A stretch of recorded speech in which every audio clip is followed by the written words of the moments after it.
I was sitting in my AA meeting when I found the tooth in my pocket. This was 2.5 weeks ago. I always hit the Saturday night meeting in the city. It's 15 minutes from the apartment that I share with my girlfriend, but mostly, I like the ambience. It's on the 3rd floor of a place junkies and drunks call the Hilton of rehabs. A fat, 5-story hospital on the outskirts of the inner city, on a row populated mostly by mid-range hotels, cut apart from the main CBD by a big sprawling park. It's run by longtime sober folks, but because of the location, you get a lot of newbies, and I like that. Because sometimes you forget things, you know. Like what made you trade the bottle in for a little bronze medallion and some lukewarm coffee and a stale cookie?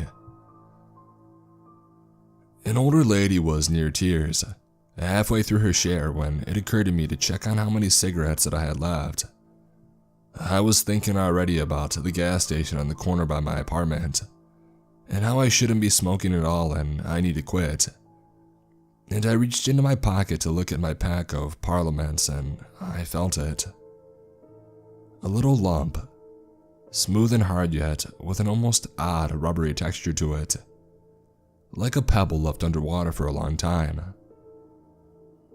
I took it out of my jacket pocket and looked at it, and I couldn't believe it. It was a tooth. How does this happen? I must have been making a face, and rightly so. How goddamn revolting. Because Richard, a guy I usually sit beside at the meeting, leaned over and asked if I was alright. I put my hands back in my pocket with the tooth and I smiled and whispered, "Yep, all good." And he nodded and turned back to the lady at the front. She was wrapping up, talking about how things were so different now. Her kids were back in her life. Her job hadn't let her go after all. All that happy horseshit. She was smiling while she spoke. A big smile, lips split wide. I had heard her story before, right down to the bottom. She had been a bag lady and in bug houses and here and there.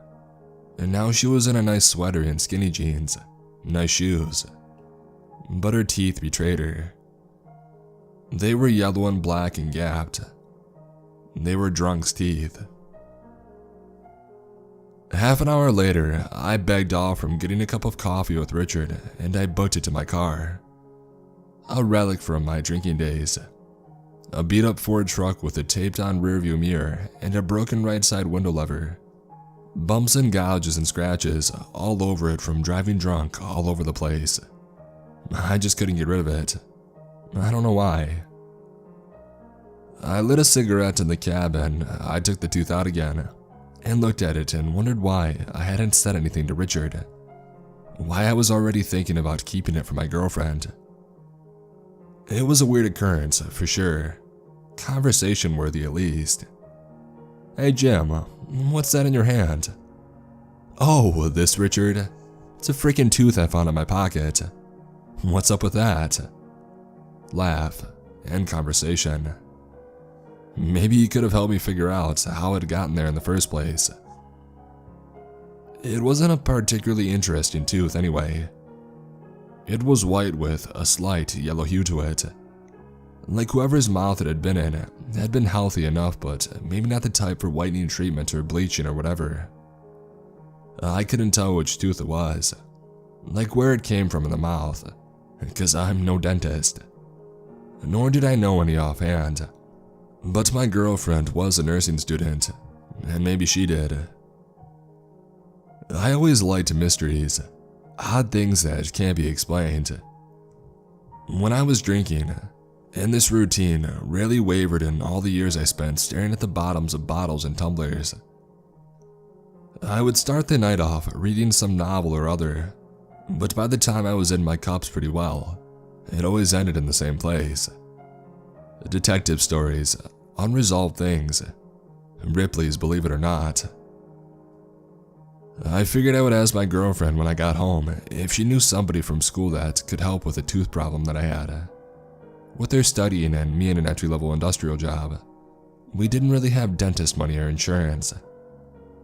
Once I got with the friend, if there was a friend, I could figure something out from there. And so I drove home, into a buzzsaw I didn't expect that made me forget about the tooth entirely, for a while anyway. She was gone. The apartment was empty, save for the cat, Apollo, who walked around yelling as soon as I came in the door, his tail twitching, bright green eyes level and dispassionate like always. I called Kelly's name a few times and I walked from room to room, but our apartment was small. 2 bedrooms and a living room with a kitchenette, ratty as hell, and she was nowhere. No note on the fridge, on the kitchen table, on the bed, nothing. This wasn't like her. We were mostly attached to the hip, the 2 of us, and it had been like that the 2 years we had been together, and we both liked it, despite what people say about codependency. Anything I had to do without her, my meetings for instance, I always messaged her when I got there, when I got home, and usually I would hear back both times. I checked my phone and she had texted me back 10 minutes after I had messaged her saying that I had left the meeting. "See you soon. Love you," is all it said. Nothing on her Facebook, Instagram, Snapchat. I called her and her voicemail picked up immediately. Her car was outside where she usually parked it. All of her clothes were in the closet. Her Switch and her phone were charging by the bed. Her phone was off, which explained the straight to voicemail call that I had made. And when I turned it on, it came to a lock screen that I didn't know the password to. Nothing was missing or amiss. I went outside for a cigarette to try to calm down. Our balcony looked out at the little curve of the road that we lived by, a residential street with a train line running alongside it. The train didn't shake our apartment, but it did make noise. The track was quiet that night. I couldn't hear anything except the trees rustling and the light wind. There's a guy on the street, or a woman, a person I guess. They were wearing a hoodie with the hood up, obscuring their face. They were standing on the sidewalk. They were looking at me. My hair stood up on end and I thought about another night a long time ago when I was drinking. A time I was in a bar and there was this guy, quiet, standing in front of me while I was waiting to get a drink, and he was taking his time counting out change to pay for his beer. And I said something dumb to him, to hurry up. And he turned and looked at me, and he didn't say a word, but his face was so cold.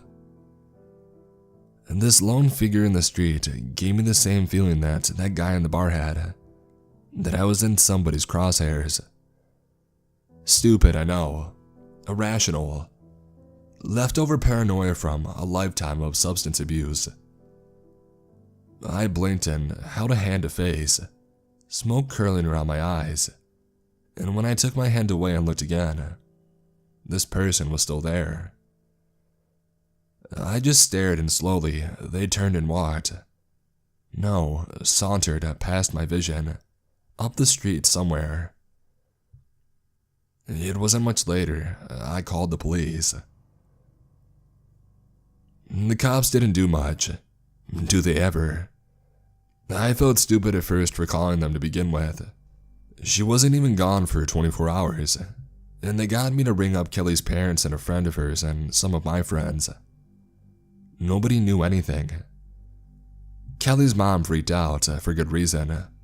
Her daughter and the love of my life had mental issues for the past few years, and when I called the cops again the next morning with no sign of her, they took it seriously. They checked with her work. They checked a flight list and bus list. They checked her credit card, but it was with her wallet at home. They searched our apartment top to bottom. They went through her phone with my permission. Nothing unusual, save the fact that apparently she had been looking up wedding rings. News to me. News I would have happily welcomed anyway. I really loved her. Love her. I really did. I really do. A week passed in a blur. I kept going to work. I fixed motors and I tried to keep it out of my mind. The apartment felt dark and empty. I went to meetings every day. I didn't tell the police about the guy I saw on the street. I never told them about the tooth. I had forgotten about both in all of the panic. What do you do when you wait for somebody who may never come back? Who left without a trace, a word? I hated myself at first, thinking that I had driven her away. I'm a self-flagellant, sober or otherwise. And then I got scared. What if she was hurt? What if she was taken? I chain smoked and I stared at the walls and the laptop screen. I stayed away from bars and liquor stores. If she came back, I didn't want to be drunk. No matter how fragile I was emotionally, how much I could feel my sanity draining. The first day of the second week of her disappearance, I got an envelope full of teeth in the mail. I checked the mail diligently every single day since she had disappeared, in case she sent me a note, or somebody did. The envelope was plain, white, like you would get from any post office. It had no stamps or writing on it. I could feel the little lumps in it as soon as I had picked it up. Could see the outline on the stark paper. I took it upstairs to the kitchen table, cluttered as it was with missing person posters I had been putting up myself, and I opened it and watched them tumble out onto the cheap formica. 6 teeth, like the one that had been in my pocket. Small, even looking. I stared at them and then went to the bathroom and kneeled and threw up. Thinking of mornings hungover, doing the same thing. I did that until my stomach was empty. Better than the drinking days. No blood. I flushed it away and I went to make a phone call. I don't know why I didn't go to the police. I really don't. Maybe I distrusted them after the way they had handled their disappearance and the basically zero effort they had been putting in thus far. Maybe I was afraid they would blame me or think I was crazy. The teeth had to be connected. They had to be. The same night I found one in my pocket, she disappears. A week later, I get an envelope with half of somebody's enamel in it. 1 + 1 = 2. I knew that much. Instead of calling the cops, I rang up one of Kelly's friends who rang up another and another until I got put into contact with a dentistry student she was acquainted with. He was a nice guy. I'd actually met him at some party she had taken me to once. For a brief time we were together when I was still off the wagon. He hadn't seen me blind. Thank God. I met with him at the university. It had some lab room with big long tables and microscopes, and equipment that looked like something a torturer in medieval times would use, and he spread the teeth out on a white sheet and he looked at them.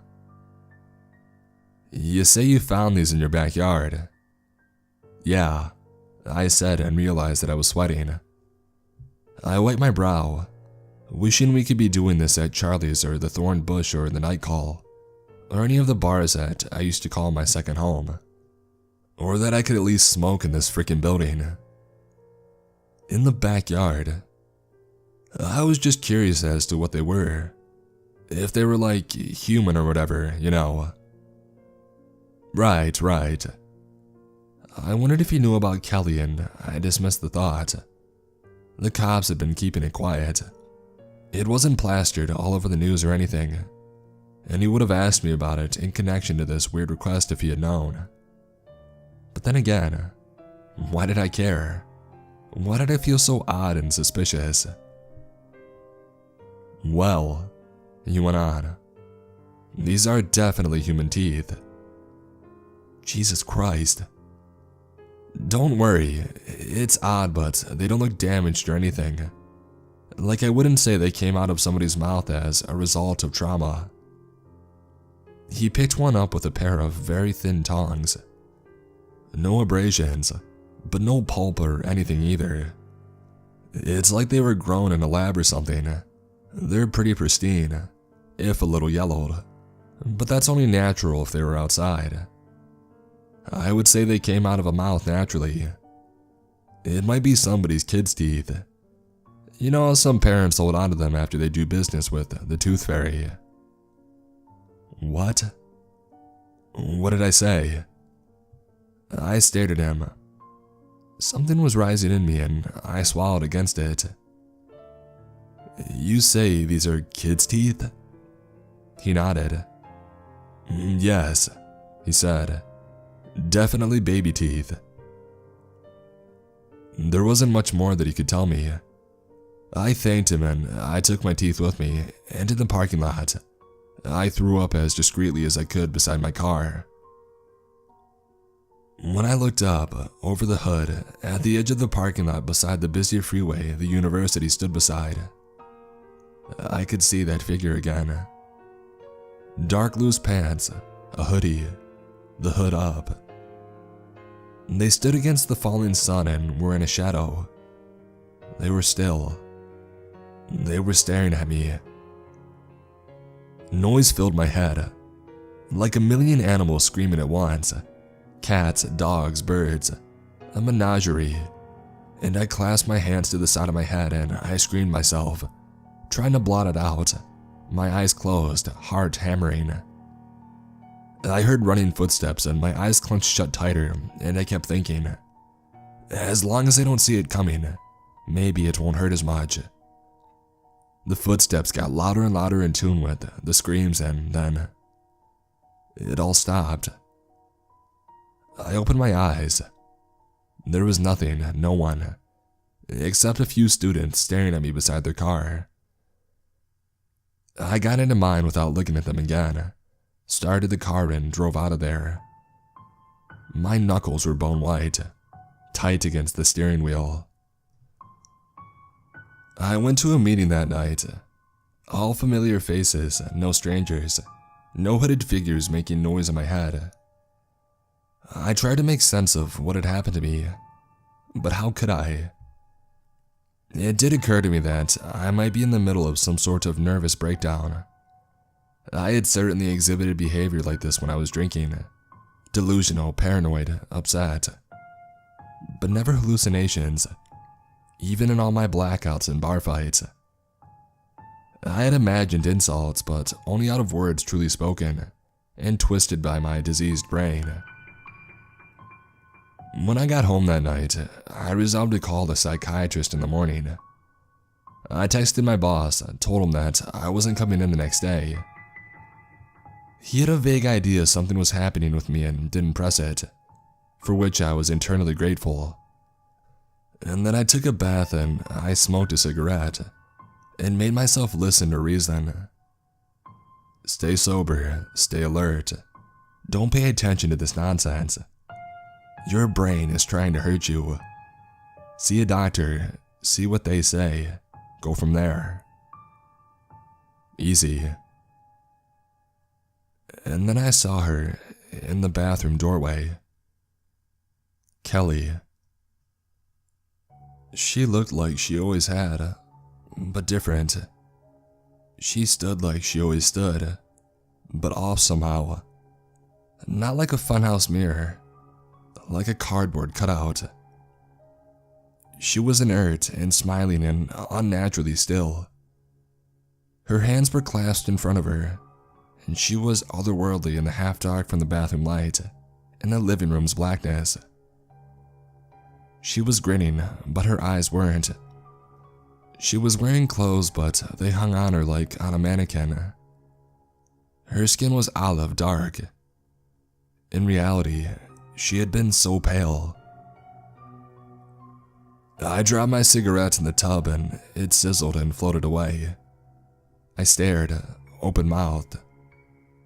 From somewhere in my throat, I heard a soft, strangled cry and I splashed, drawing away from this thing wearing my woman's skin.